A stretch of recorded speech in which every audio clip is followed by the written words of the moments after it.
তো আজ আমরা শুনব শিউলি গ্রামের রক্তচোষা ভূতের গল্প। তনয়, শুনেছিস শিউলি গ্রামের উত্তরপাড়ার পুরনো বাড়িটায় নাকি রক্তচোষা ভূত দেখা গেছে? আরে না না, এসব ভুলেও বলিস না রাজু। ওই বাড়ির কাছে গেলেই গা কাঁপে। ধুস, ভয় পাস না। চল, আজ রাতেই গিয়ে দেখে আসি। ভূতটুত কিছু না, সব লোকের বানানো গল্প। রাজু, তুই পাগল নাকি? রাতে ওইখানে গেলে কেউ ফিরে আসে না রে। সঞ্চল, বিপুল সবাই হারিয়ে গেছে। তাদের তো হারানো নিয়েই রহস্য আছে। যদি সত্যিই কিছু থাকে তাহলে আমরাই দেখব। আচ্ছা, কিন্তু কিছু হলেই আমি দৌড় দেব। দেখ রাজু, ওই জানালায় কি একটা নড়ছে না? চুপ কর। শুনতে পাচ্ছিস কারা যেন কান্না করছে ভিতরে?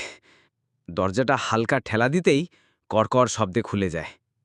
টর্চ ধর, আমি উপরের ঘরে যাচ্ছি। আমি পেছনেই থাকছি, আমার পা কাঁপছে। কে কে আছে এখানে? আমার রক্ত চাই, তোমার দেহ চাই। কে বলছিস? দেখাও নিজেকে। শিউলি গ্রামের অভিশাপ আমি। আমায় ঠকিয়ে মানুষ মেরেছিল, এখন আমি ওদের রক্ত খাই। রাজু, দৌড়!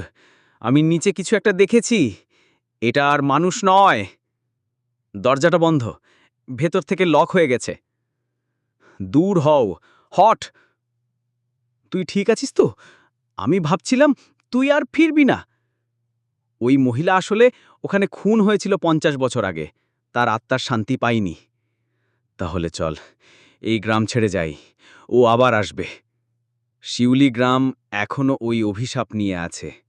কেউ ওই বাড়ির কাছে যেও না। রক্তচোষা এখনো ওখানে আছে, আমাদেরও ডাকছে।